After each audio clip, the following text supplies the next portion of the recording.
I'm gonna be boring and say pass. Not sure. No, you could give me an answer. You can't say pass. I'll pass. No, Fine. you can't pass. You gotta give me something. No, I don't. Welcome to the BritCaveBlitz. Woo! Ba-ba-bum-ba-ba-bum!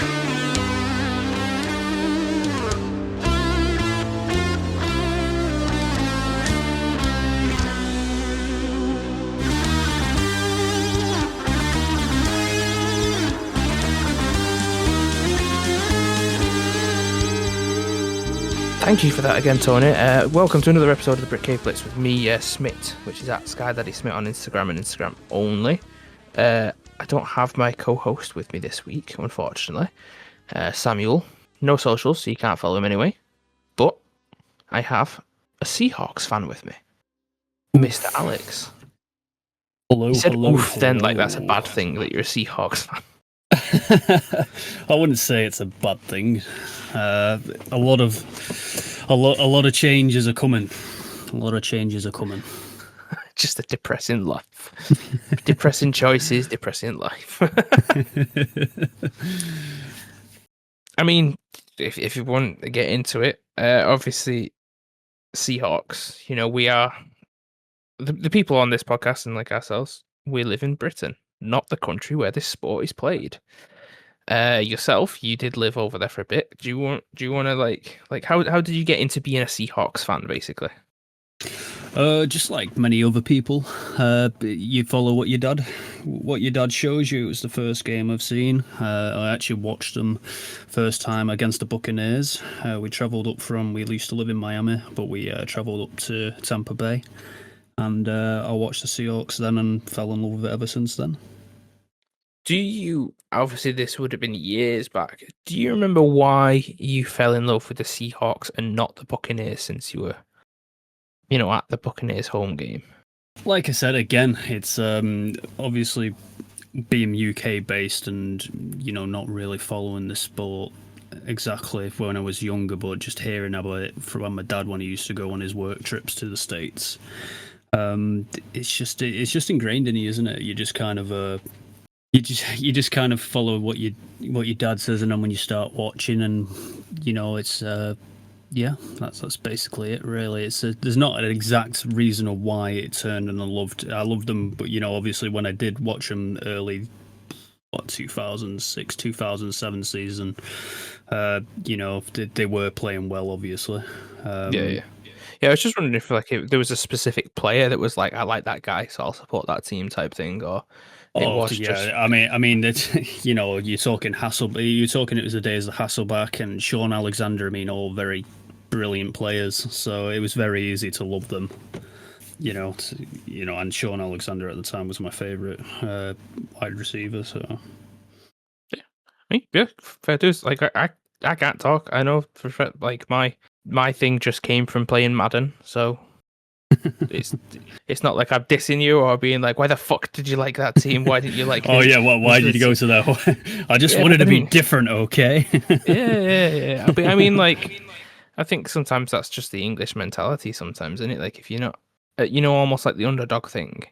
Yeah. You go into that home stadium, all the home like fans are cheering for them. You're like, fuck you, I want to be against you type of thing. So I'll root for the other team, and then I will be a diehard for life.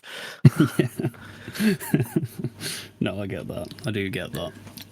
But yeah, no, it's just been through with them thick and thin, and obviously going a bit thinner now. But hopefully these, key changes. Obviously with Pete stepping down after how long? But we've got Mike. At the end of the day, it's he's going to be a good head coach, I'm sure. So how do you feel in regards to, like, I would say a big majority of, especially when I started watching, the big majority of what felt like the core team of what the Seahawks were are now gone, either traded, sacked, let go type thing. So like I'm talking obviously Russell Wilson, DK Metcalf, Tyler Lockett, defensive players like Bobby Wagner, Jamal Adams, and then obviously, like you said, your head coach, Pete Carroll. Did you feel quietly like confident, like, all right, these guys have been here for a while, things aren't clicking like they should be, like these players are good, they should be taking us, but they're not, so it is time for a change? Or were you kind of like, oh, for fuck's sake, this is going to be a few years until we get good again type thing?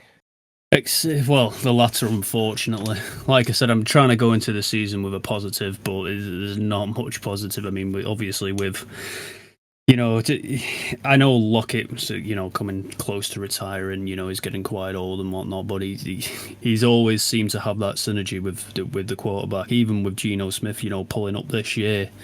Last season, should I say? But they were starting. I felt like they were starting to get traction. With how we left this season, we were very unlucky, in my opinion, on what we landed on.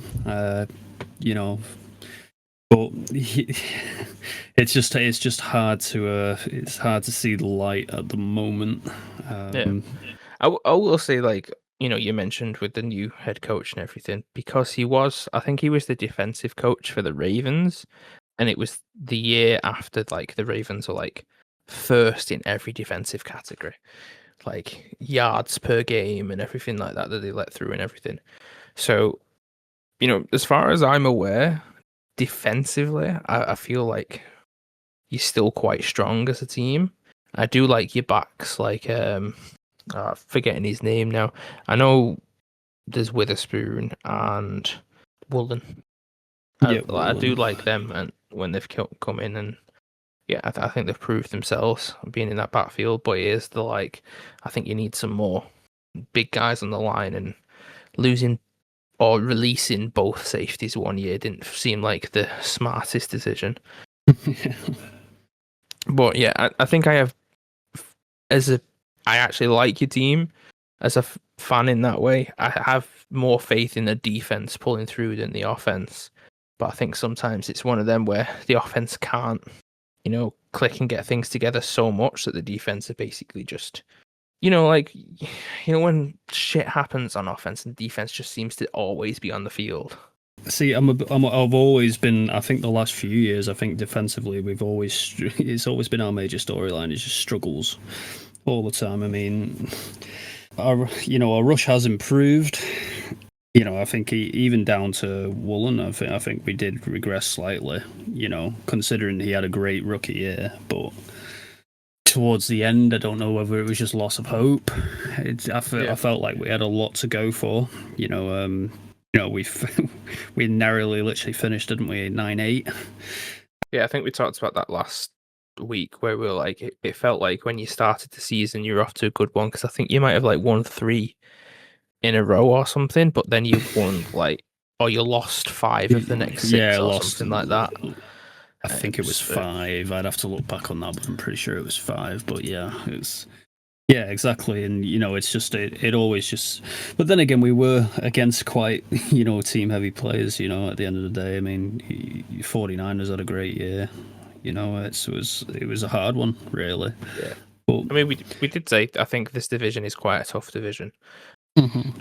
The Rams are great defensively, especially the young guys that they brought in. 49ers have always been good, but they're slowly losing. It feels like they're losing like a piece a year. Deebo Samuel leaving and stuff like that, and then they've had quite a few defensive guys leave last season as well. I mean, let's hope that Sam Darnold, he had an amazing year at the Vikings. Let's hope he has an amazing year for you guys. Yep. And he can help push you over the edge. And I'm hoping for a fucking good year from Kenneth Walker. I'm sick of him being injured. I'm sick of him being my RB1 in fantasy, and he's injured every other fucking week. He literally is. It's annoying. Yeah, I don't even blame on him. I blame on a shitty O-line. I'm like, you can't. He's not like getting the proper blocks. He's having to go into contact too much. Yeah. I mean, speaking of like the block and everything, the first thing that we usually talk about is the draft. Overall, did you actually like pay attention to the draft at all, or is it very much you don't really like learn about the players until you actually get into like preseason and usually I'll wait until I'm literally sat in front of my TV week 1 with a beer in hand, I don't usually pay attention too much to it. I did have a quick look before the cast. Yeah, just go with the first pick for now, which was Gray Zabel, guard from North Dakota State.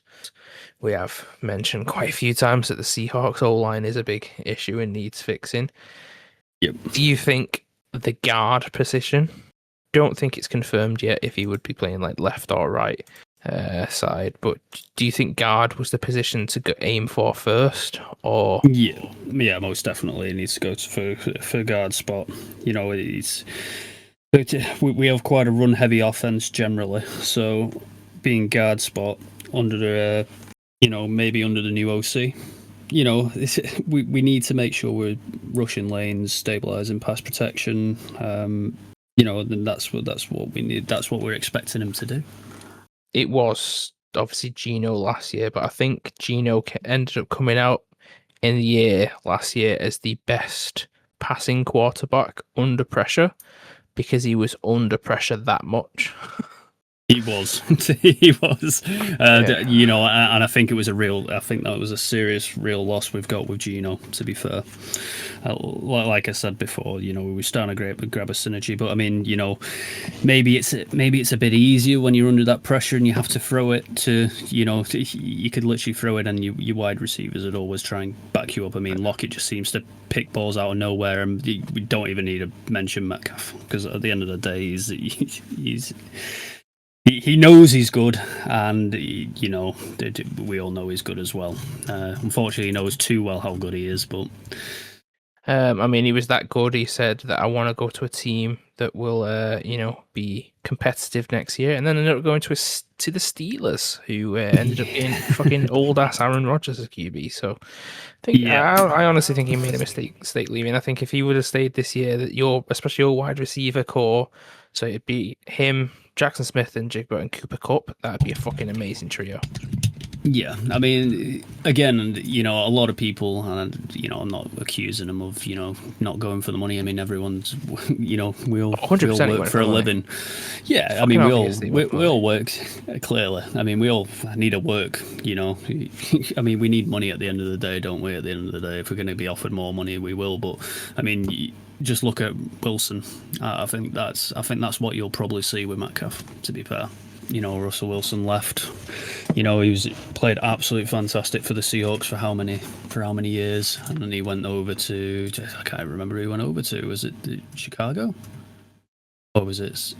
No, he went to the Steelers. Oh, Broncos. No, he went to the Broncos. Oh yeah, he went Broncos, and then he went Steelers, and now he's at the Giants.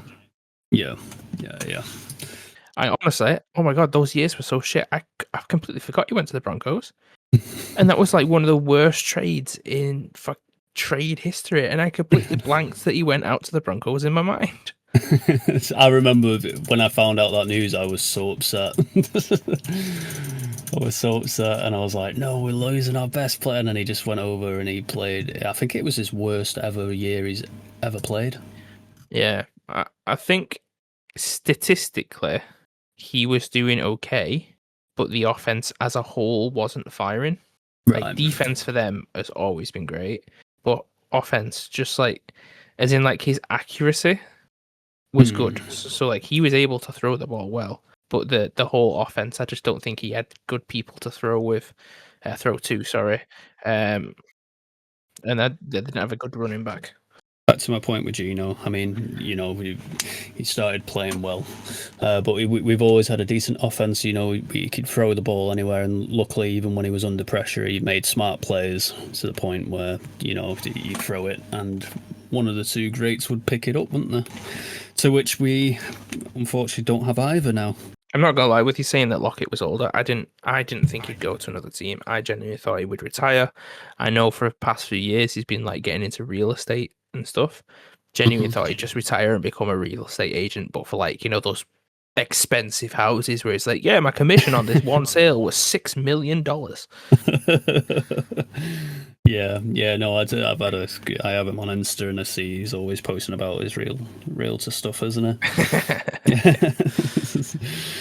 But yeah, that's enough about Gray Zabel. Yeah, I was gonna say, and the guard position. Yeah. I mean, I will say one thing, just from watching his draft profile, as far as I'm aware, in college, he played as a tackle. But this is what I'm seeing in his draft. I don't know if just these clips for this draft profile is just tackle clips, and he had some guard plays as well. But he played tackle in college. So maybe, with these like rushes against the passer, like pass blocking, he can get deeper a lot faster in the blocking game, and that will help out in the long run. Possibly. I didn't even know he was a tackle. So, like I said, that's literally just from me watching the 40-second draft profile thing. Right, fair enough then. At the moment, he's the starting left guard. Right. Okay. Oh, right. So he is guard spot then, yeah. Oh yeah. He was drafted as a guard, but yeah, just that profile that I was watching, all the reps he was at left tackle, so he's just moved inside. I don't know if that was because you've got Charles Cross at left tackle and he's doing okay. So you've just you already have one guy there, so you got one guy moving across type thing, or he has played guard reps as well, and they've just put him into that position because that's where he was needed more. Right.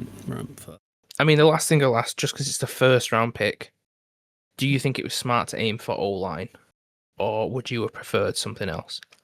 No. To be fair, I think we should prioritize that. At the end of the day, with all the changes, I mean, look, as an overall, we're rebuilding. We've got a lot of changes, so we're rebuilding. I don't think there's any bad pick really that you could go for, because there's a lot we need to change, and I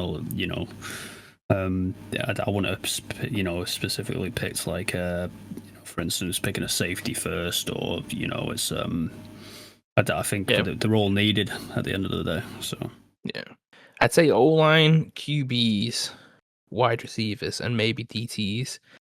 They feel like the main classes that there's a few exceptional good ones, so you have to get them first. The other positions, like you said, safety, you can still get a good safety further into the draft. Yeah, exactly. But yeah, it was more because Patriots, not going for a QB, not going for a QB straight away. But when we knew that we were losing someone, yeah, that's fair. But yeah, that's him. And then your second round pick, again. Don't know how much you know about him, but the position he plays safety is Nick Amanawari, I think that's how you say it, who was drafted from South Carolina. Do you know anything about him? And two, if you don't, do you think that out of the defense, safety was the position that you should have been aiming for this early on, or do you think you could have aimed somewhere else?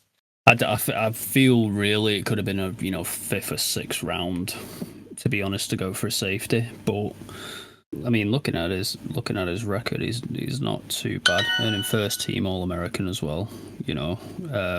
First team honors in 2024 at South Carolina. I mean, he seems to be a decent. I can understand why they've gone for him. At the end of the day, like I said, we're needing everybody at the minute. So I don't think there's going to be any bad picks, to be fair, because we're rebuilding. It's not like we've got a great foundation at the moment.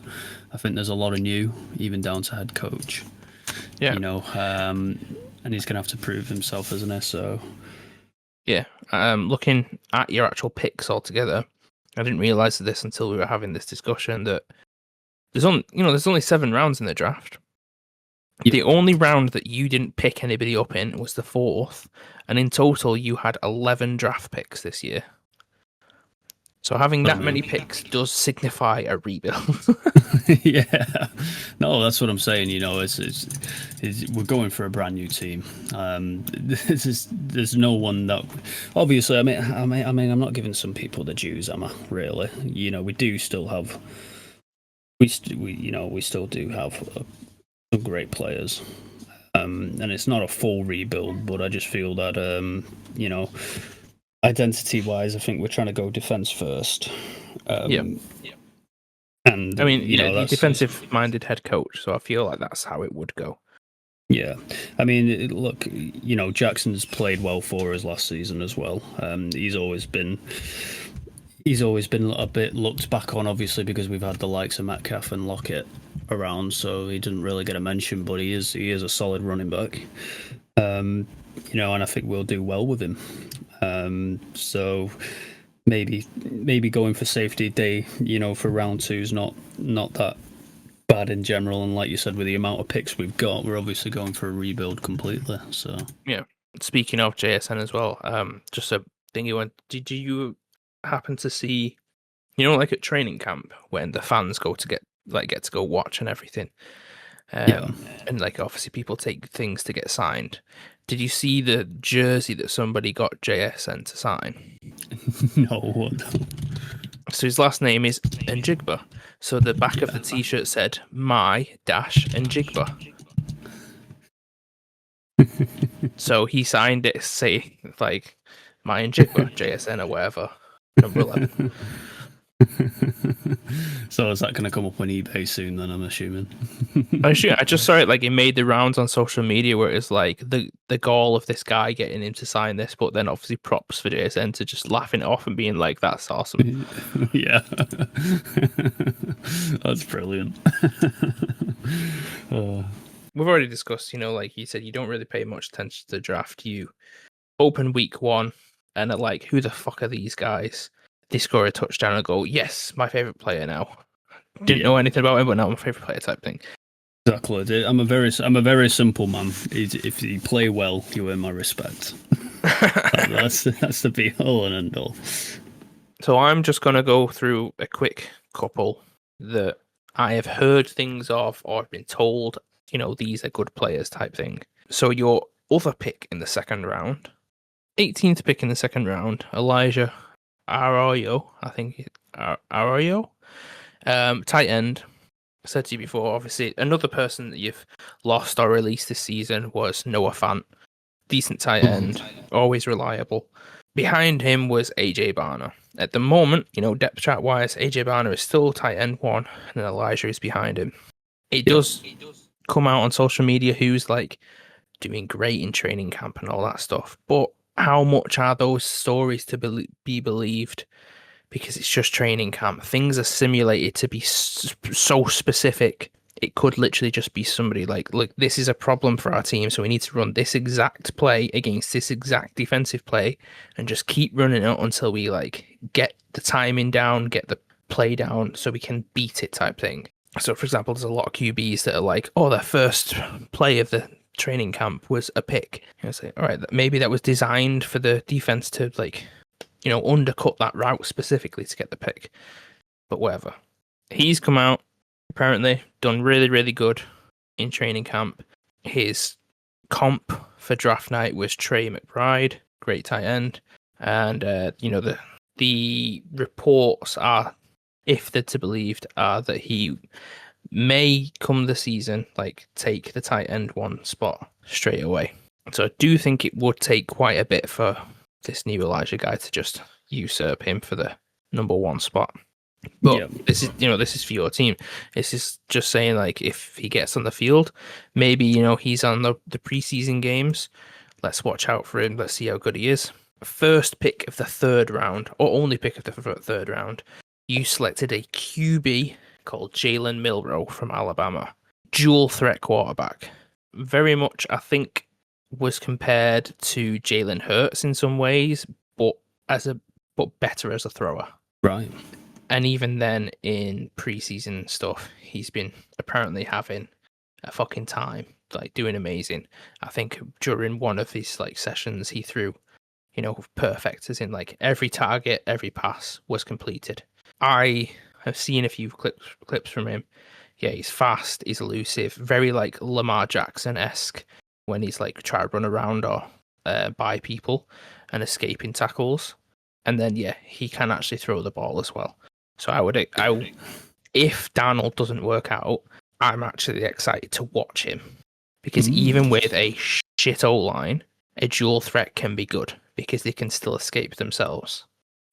Sam Darnold isn't a dual threat. He is much more of a pocket passer. So the shit O-line, that can make him dramatically worse. True. So Jalen Milroe, I'm excited to watch. And then the only other one that I've heard anything about or seen anything of was a running back that you took in the 7th round from Miami is Damian Martinez. Rushed for over 2,000 yards and 16 touchdowns in 2 seasons at Oregon State, and then transferred to Miami. And he ran for more than 1,000 yards, which apparently was the first time a running back had done that at Miami for a good while. I know, obviously, at the running back room at the moment is Kevin Walker and then Zach Charbonnet. Can't remember who the 3rd string is. And then Damian Martinez.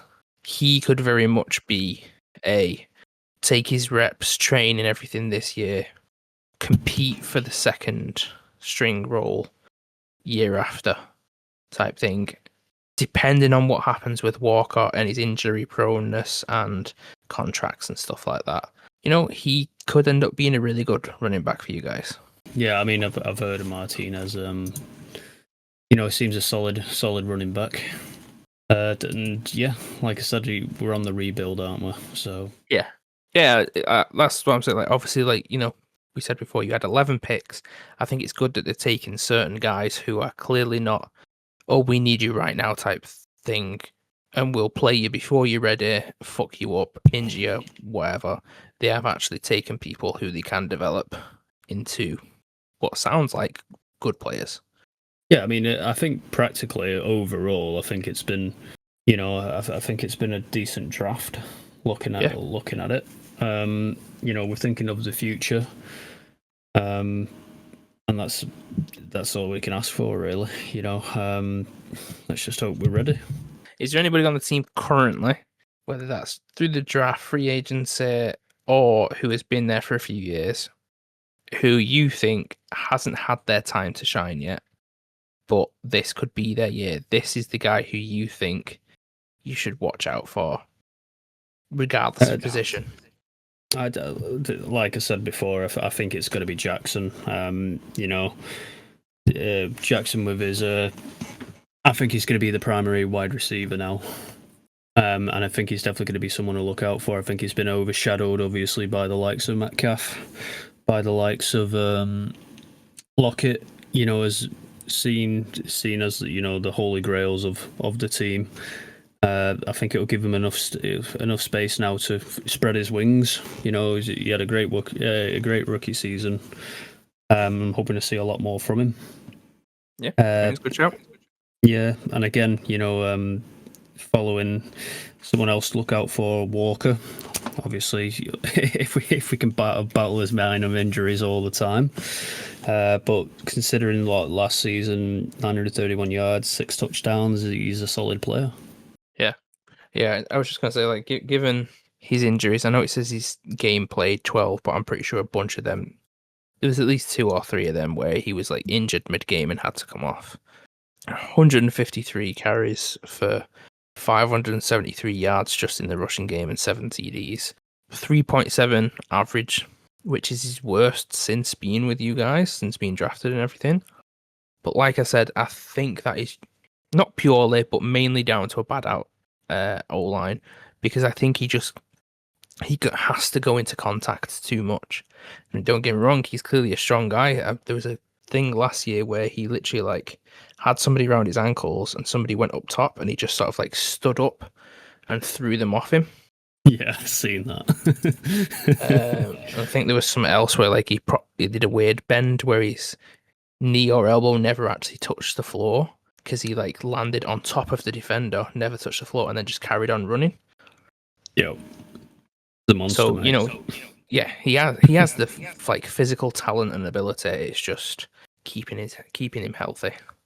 Yeah, but no, going back to it, I think the person to look out for is definitely Jackson Smith. I think he showed a lot of promise late in the season, so I'm hoping it carries over. I hope all the changes doesn't knock his confidence, doesn't, you know, I hope it's really gives him that kind of, it's my time now, I need to show what I've got. Yeah. The only thing I'd be worried about is obviously if his route pattern has to change, because he's wide receiver 1 now. Because I think when he was at 3, he could play in the slot quite a lot and get a lot of these like short balls in the middle when there's a lot more open space and he can get yards after catch. So, you know, it's possible we could see changes just because he has to run more deeper balls, or like because he is wide receiver one, he's covered by a much better cornerback, or even sometimes in double coverage because of that. But yeah, I think that's a great shout. He's only in his third year going into this year. Last year he got over 1,000 yards. Let's just hope he can keep that up. Yep. Yeah, no, I was gonna see if we could go over. I don't know if you know much about Sam Howell, and that he was traded over to the Vikings. We acquired him last year. I'm surprised I didn't keep. Surprised that we traded him. Definitely with I know it was. I couldn't remember if it was when it was definitely confirmed that Geno was gone. But I thought it was a bit of a strange move for Seattle just to pass him over straight to the Vikings when we've been training him up over the last year. I would have liked to have seen what he could have brought to the team, but obviously he's gone. So there was only a quick little snippet there that I wanted to mention. Was he part of the? I think he was. No, so so we acquired him in 2024, I think, from Commanders. I thought he was decent when he was at the Commanders. I think he was there the year he was going to break the record for the QB most sacked in NFL history, because there was a projecting that he was going to be sacked 99 times over the course of the 18 weeks, but he was still throwing absolute bombs and like playing decent. Yeah. But then, he went to you guys, and then it was like, no, Geno Smith is clearly still the QB1. Sam Howell is way behind. Yeah. Yeah, I get what you mean. I guess obviously if they knew things were in the work and they were like, we can get Jalen Milroe in the draft, there was a thing of, we don't need to keep him. We don't think he's part of our future. Yeah. Let's see if we can get a pick out of him or something. Yeah. Yeah, and I get that, but I would have liked to see what he could have done. You've been hired for the day by the Seahawks as their new general manager. Who would you be like getting from the league to improve your team? Like we mentioned time and time again, defense is always over the last probably 4 or 5 seasons. Defensive wise, I don't think we've been the best. I mean, every team always says that, don't they? Because that's it's one of the hardest things. You can have a great O line, and it has to compensate if you've got a shit D line. So I'd probably go. Probably say Fred Warner, get up in here right now. Oh, you take somebody in division. Yeah, for sure. I mean, that's not a bad shout. Let me just a quick look. So he would, maybe he'd be replacing DeMarcus Lawrence. Yep. If you looked back at his college days, he was a hybrid linebacker and safety role. So coverage wise, he helps with the boom in the backfield. Yeah. I think that's where I would go, grabbing someone and bringing him in. I mean, I've seen a clip of him recently. Like, I don't know if it's like an off-season training thing that he was doing, or he's just like trying to find new ways to, strain his freakish athleticism, where he's proper like, what do you call it when you do like Assassin's Creed climbing type shit? Yeah, and that's part of the reason why it was one of the previews he did that training camp. Didn't it? It was insane. That it was like I saw this and I was like, well, yeah, all right, that's just some guy trying to pretend to be Spider-Man, and then like the clip, that's Fred Warner. Oh, Jesus Christ. And then like the clip I see all the time is I think it was the 49ers playing the Rams. And the Rams run the ball on an outside run to the left side. Fred Warner is all the way on the right side, and he runs all the way across the field and absolutely spear tackles the dude for minimal yardage. Yeah, it was like a scene out of Waterboy. Yeah, he's got like he's clearly got a great mind for playing defense. Like he can see things and pick things up quick, and then he's got the athleticism and skill and talent to just back it up. Yeah. But yeah, no, that's a solid pick. That, and yeah, as far as I'm aware, because you don't have like a listed middle linebacker. It's the linebackers are all like split into like wide and inside and stuff like that. Yep. So yeah, I assume, like from what I can see, he'd take the spot of like DeMarcus Lawrence, who apparently you're fine with getting rid of. Not that I'm fine with getting rid of. It's just it's an upgrade. If it means having Fred Warner instead, yeah, fuck him. Yeah, exactly. Come on, you're asking me to be you're asking me to be the fucking manager. At the end of the day, that's who I'd go with for sure. Yeah. That's better than fucking Jerry Jones at the Cowboys. But yeah, and then going back, obviously, it's just, last season I just felt like we had a fall short. We were just very unlucky at the end. I wouldn't have really changed much of that team, to be perfectly honest. So if I could, I'd still have Gino there. I'd obviously have Lockett there, and I'd assume it would have been his last year with us, and he would have tried his hardest to do the best, to do the best season he's ever done. Obviously Metcalf being there. So in short, I wouldn't have changed much going into the going back in time. I mean, I wouldn't have had all these trades and everything, and all key players that have left the team. But as Seahawks has shown time and time again, like with Wilson going and such, we can rebuild, and it does seem like somebody knows what they're doing there. Yeah, and we do tend to perform, even with key players who you think, oh no, we're done for. It's going to take us 4 seasons to get back up and running, and I don't think that's going to be the case here either. I think we will find our synergy and just play. Bring on the season 2025. I think a reasonable and not too like outlandish outlook on things. Honesty, and I'd support it. I'm on that vibe. So speaking of, you're going into your 2025 season, your schedule. So what you thinking by the end of this season?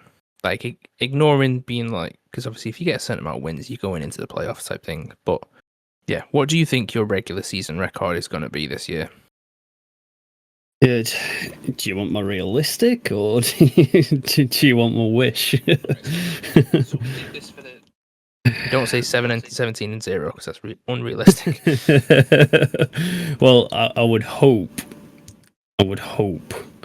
No, I'm just actually. You know what? I'm just going to go realistic because, like I said, we're restarting. Hope is already dead.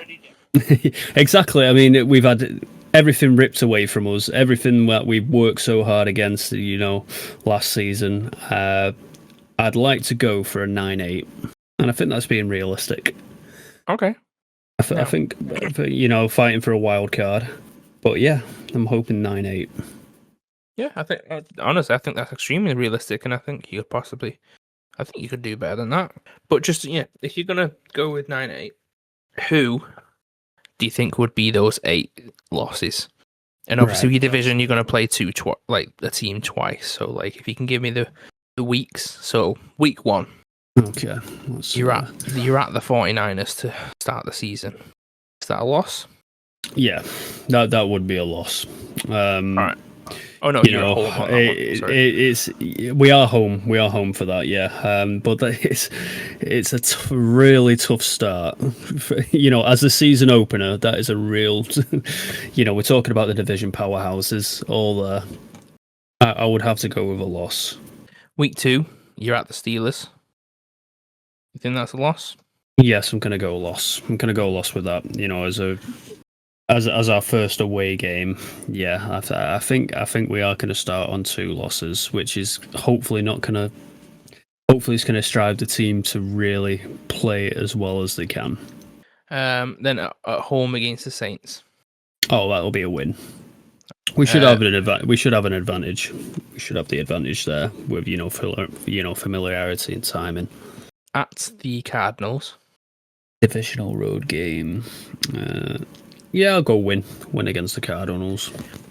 At home against the Buccaneers. Buccaneers win.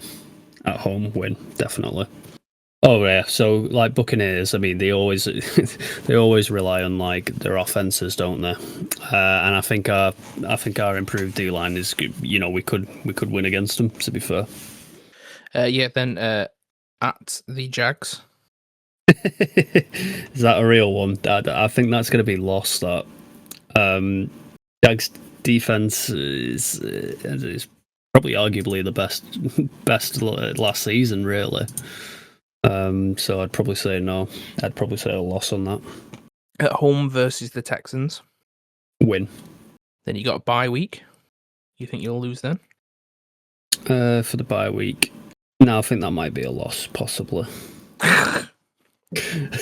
Only because you get a bit confident then, don't you? So coming out of the bye week, you're against the Commanders.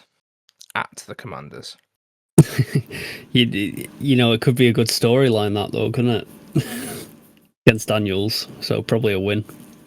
Then you're at home against the Cardinals. Win. Then you're at the Rams. I don't want to say a loss, but it's going to be a loss. Just because obviously you said 9-8, you've only said 4 losses so far. Then you're at the Titans, so you got back-to-back away games. So you're at the Titans next. Probably go win then. At home versus the Vikings.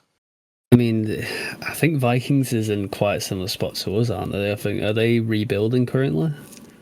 They've got a rookie QB who they drafted last year and was out the entire year due to an ACL or something like that. So essentially they drafted a QB last year and this will be his rookie season because you've got Sam Darnold. It's probably going to be a revenge game for Sam Darnold. I was going to say, probably win then. Wait, what am I at already? Am I fucked it? Yeah. Have I said something realistic and then I'm just going, win, we'll win. Basically, yeah. At the Falcons. Probably say loss. Okay. Out of respect for you. Okay, just out of respect for me. Plus, then I could give you a text when we do win and just call you a loser. So. Cheers. Thank you very much. At home versus the Colts. Against Colts, I'd say likely a loss. So probably a loss on that. Another home game, back-to-back home games against the Rams. Against the Rams, loss. Then it's both. Oh, go on. Yeah, on both, man. Both Rams losses. Then you got at the Panthers. The Panthers, I'd say win. I'd say win against the Panthers. Final game of the season at the 49ers. Loss. There you go. You did it. You actually said 8 losses in there. Boom. Now, are those losses correct? No idea. I mean, I've gone, quite realistic. We are rebuilding. There's a lot of change, even down to head coach change. We've had 14 years of the same. So it's going to be a hard one. It's going to be a hard one. I mean, I'm sure you'd probably, if you're listening in and out of this podcast, it sounds like I sound like a yo-yo. Like all of a sudden I sound confident. Yeah, we're gonna have a great season, and then next thing I'm saying, no, but we have lost all the good players because that is what it's like. We've lost a lot and we're having to regain, and we've done it before. We'll do it again, but it just seems every single time we get comfortable, we just like change. I mean, the only one I'd probably change there is I'd still I think what you've said is realistic. I think I'd change the Colts game to a win for you guys, but the Texans game to a loss for you guys. So I'd switch those around. That's in my head. That's what I'd switch around. Why? Why would you say the Texans? Because I think they've got a good defense, and their O-line was terrible last year, and that's the only reason the offense wasn't firing. If they have improved that O-line, they will be much better. I think you're underestimating a crowd advantage there. Hey, well, we'll see. But that's just how I'm viewing it. Fair enough. because the Colts at this moment in time are still deciding between a shit quarterback and a quarterback who's young but so athletic. They want him as their starter, but he's not very good yet. Yeah. True. The only thing they have is a good running back. So yeah, that's the only reason I would switch those two. Yeah, I just feel like Colts just seems to be one of them teams where we just, we just seem to lose against quite a bit. Shit the bed. Yeah, it's just something in it. It's just we just tend to shit it.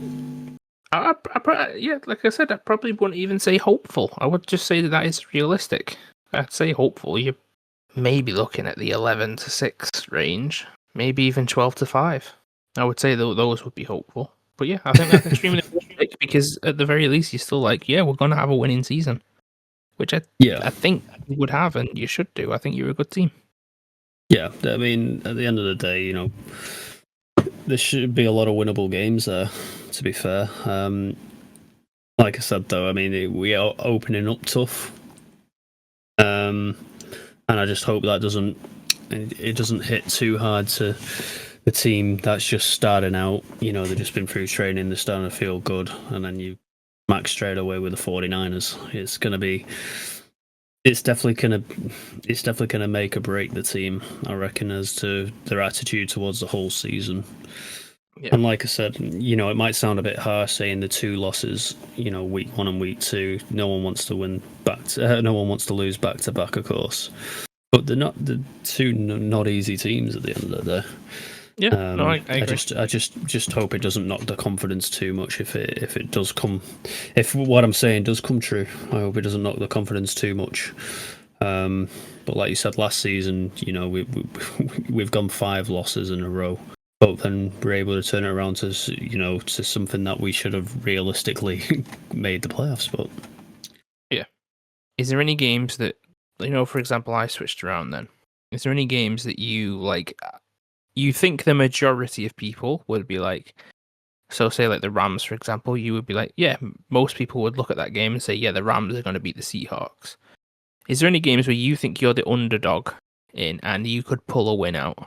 Well, it goes against obviously everything I've just said then, but I think the game that would be the week 1 with the 49ers. If they were to pull a miracle out of nowhere and be the, at the end of the day, it's the division's powerhouses straight away. If we were to win that would be insane. Or do you mean one that I've already said that I'm going to do as a win? No. That's fine. Yeah. And really push towards the rest of the season. Like I've said about 5 or 6 times, that's going to be one of our toughest games, and with it being a week one game as well, it can really knock the confidence of players. Yeah. Week 1's always hard. Yeah, exactly. It's hard for anybody, but when you're being put against a really good team like the 49ers, it just seems like you're being set up to lose, doesn't it? So if they were to win I think that would change everyone's attitude, and I think that would really start the season off absolutely excellent. And then kind of the opposite way around. Is there any games that like you look at and you're confident that that's going to be a win for the Seahawks, but there's like a niggling in the back of your mind being like, oh shit, they could win this? I'd probably say the week 4 game. If we lost against the Cardinals, I'd be a bit. Is that, like you said with the other one, like home field advantage type thing? Yeah, I think it would be one of them because it's a midweek game as well. It's a divisional road game, isn't it? At the end of the day, I think that would be like a what the fuck kind of loss if it was that. There would be a lot of blaming, I reckon, definitely from the fans. Violence and riots in the streets. Well, as much as Seattle can possibly do, yeah. Yeah, Seattle, fucking up your writing game, you absolute pussies. Stop playing Nirvana and just fucking get on with it. Alright, so we're moving on to a quiz. Now, I would like to preface this by saying that like Sam has wrote this quiz. Unfortunately, he couldn't be here. Usually he would either pit me and you against each other, or we would team up against him. See how many we can get right. So, the first question is, When did the Seahawks join the NFL? I'd say 1982. No, it can't be because Dad. 79. Ooh, you were closer. 76. Fuck. So I think, what is it? Next 76. season will be their 50th anniversary. Yeah. So which division did the Seahawks play their debut in? So the first ever game that they played, what division was that in? I'm gonna be boring and say pass. Not sure. No, you could give me an answer. You can't say pass. I'll pass. No, Fine. you can't pass. You gotta give me something. No, I don't. Yeah, you do. Well, would it just be north at that point then? Is that what it was classed as?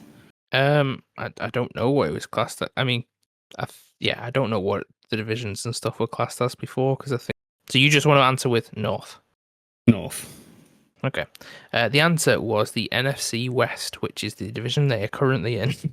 What the fuck?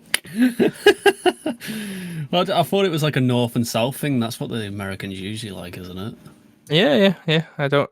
Yeah, I mean, North. like this because this is Sam's quiz. He would know why he's picked that question. I don't know why he's picked that question. Yeah, I assume it's because the answer is where they currently are, and he's asked that to make you doubt yourself and think it can't be where they are already. It's got to be something different. Fair enough. So, next question. How did the Seattle Seahawks choose their name? Actually, I know this one. Like before, obviously they joined like the franchise. They actually had a team already. And they were called the Seahawks. So I'm gonna go with a vote. It was a vote. I don't know whether to give you this or not, so I'll just give you half a point for it because the answer is a public naming contest. So I'm assuming the public either voted on a selection of names or the public put in name suggestions. No, I swear. I counter that. I think that's wrong. I think it was because they already had a team called the Seahawks. Hey, you argue with Sam about this all you want. These questions he gave me and the answers he gave me. I can't believe you gave me 1 point for that, you fucker. Right, okay. Next question. Right. Which team did the Seahawks beat for their first ever regular season win? Could I say 49ers? No. I can give you a clue for this. Oh, right, okay. I'd say that back then. Do you want me to give you a clue or do you want to lock in the 49ers? No, a clue. The team that you beat, their mascot / logo or whatever, is also a bird. Ravens then? You locking that in? Yeah. No, he asked this question to fuck with me because it was the Falcons. Oh. For fuck's sake. So the first game your team ever won was against the Falcons. Fair enough. When the Seahawks should have handed it to Marshawn Lynch, who was the wide receiver who was targeted by the pass that ended up in an interception? Who's the wide receiver? Was it Ricardo? Do you know the last name? Can't remember. I know it's definitely Ricardo. Was it Ricardo? Can't be Lockett. I'm getting fucking teams. I'm thinking Lockett for some reason, but it's not Lockett. It is. Well, it is spelled Lockett, but with an extra E. So I don't know if it's Lockett or Lockett, but it's Ricardo Lockett or Ricardo Lockett. I win then. I win the whole quiz. You get a point. I wasn't like you didn't pronounce it right, so fuck you. Right. Then yes, I do. Since you told me the answer, yes. I mean, you said the answer. Yeah, you said I'm not sure about the last name, but I know it's Ricardo. That's good. So, how was the opening points of Seattle's Super Bowl win over the Broncos scored? I'm gonna say field goal. That is incorrect. The answer was a safety. Really? The first points scored in the Super Bowl were due to a safety. Oh, was that the one where it was like? Was that the one where it was like the first few seconds of the game? That one. Yeah. What are Seahawks formerly known as? Going off the first question, nothing. Is that what you're looking in? Yeah. Incorrect. Seahawks are formerly known as Ospreys. All right. What weighs more? The entire Seahawks roster or the Sikorsky SH-60 Seahawk helicopter at maximum capacity? What a helicopter. So yeah, it's essentially saying a helicopter at maximum capacity, I don't know how many people that fits on, does that weigh more than a full Seahawks 53-man roster? And apparently Sam has mathematically worked out how much every player weighs and then added them together. Like, he's genuinely done maths on this. Could have said the entire roster, surely. That is incorrect. The helicopter weighs more by about 550 kg. Fuck. So he did say afterwards, yes, I did calculate the weight of each of the Seahawks players. So the players, like the entire Seahawks roster, their weight combined would be 10,114 grams.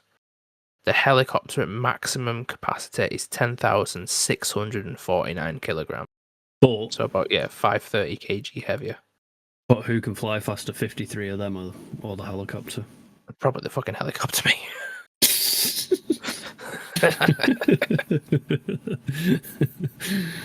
Right. What crazy injury did Seahawks player Paul Mayer suffer on the field in 1986? Well, I didn't watch it then. So what the fuck would I know? I know, but I'm not going to lie. The answer, once you know it, the answer is one of them's like, if you're a fan and you weren't watching back then, you know, like when you know the legends of the team and stuff? Yeah. This answer sounds like a thing that's like, yes, every Seahawks fan would know this because it's so weird or fucked up that, it's like, this guy did this once. Remember my dad telling me about really bad leg injury. I'm gonna say like the leg snapped in half.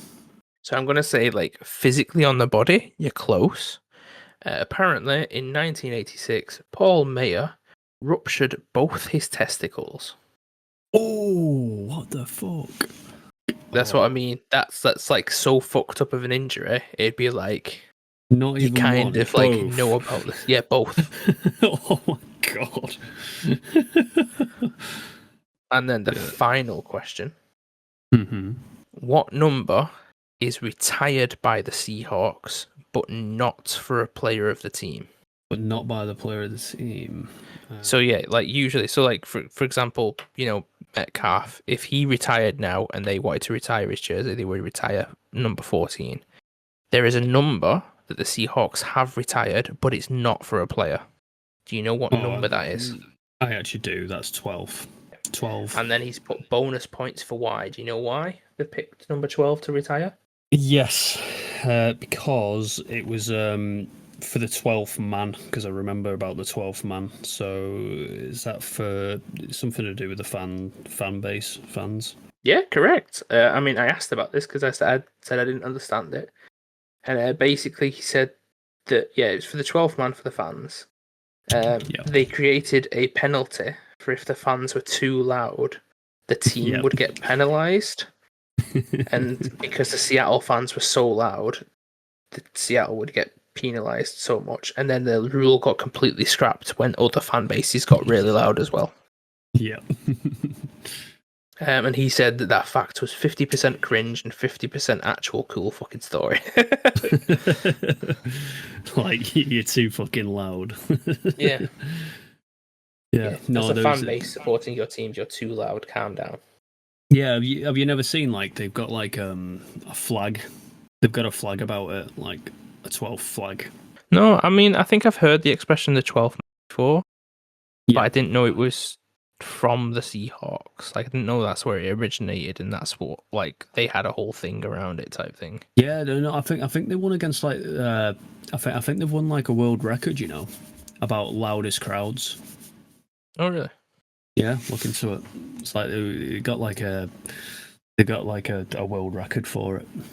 That concludes it.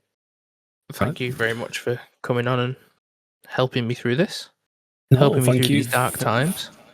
Oh yeah, thank you for having my opinion, and I hope any Seattle fans that are listening, have a bit of faith, see the process, see that we are rebuilding. We've rebuilt for the last 2 seasons, so we're just doing it again, but hopefully this one sticks. Like I said, I'm excited to see what comes out, with Sam. And yeah, just see the new coach, see how he is as well. I would like to preface that by Sam you mean Sam Darnold, not Sam, our friend and other host of the podcast. Yes, no, fuck that guy. fuck that guy. He didn't want to be here with me, so fuck him. Yeah. I mean Sam Darnold. Yeah. I think we've got the potential. And yeah, just see where it goes from there. But yeah, thanks again for having me on. I don't have any socials. You can only hear me here. No, yeah, I'd agree with you. I think things look a little dire right now, but you got to have that hope. And even if this season isn't like the season that you want, you can clearly see the way that they are putting pieces together. They are pushing for a brighter and better future. Oh yeah, definitely. That's entirely what they're going for. At the end of the day, we're just preparing for the future. If it's not this season, it'll be the next. So overall, I think going over the drafts. Thank you for going through the drafts with me. I think it looks pretty decent, and I think. We've got a lot of good coming.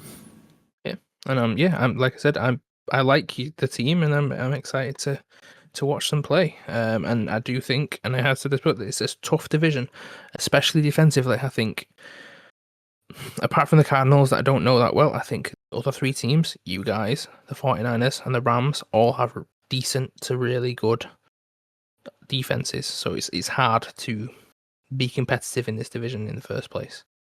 I mean, at the end of the day, we just need to make sure we have a major jump in our, run defense.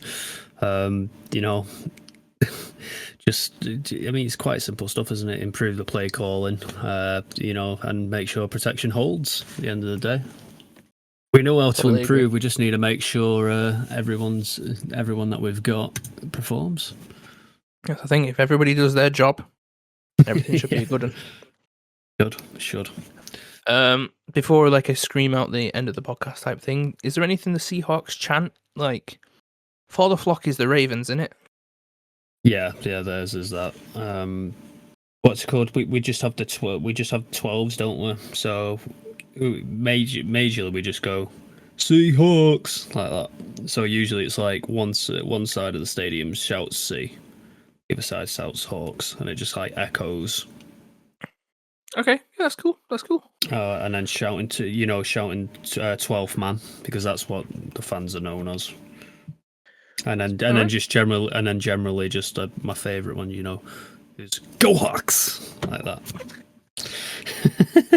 Right, well, like I said, you can find me on Instagram at Smit on Instagram, and you can follow the podcast at BritCaveBlitz on all socials. Apple Podcast, Spotify, YouTube is on there. Got a TikTok, Instagram Reels, YouTube Shorts. I think all those things are the main things. No, we're not doing that anymore because the UK has introduced laws and stuff which make all of that stuff bullshit. So yeah, thank you very much for watching. BritCaveBlitz! Watching, listening, BritCaveBlitz!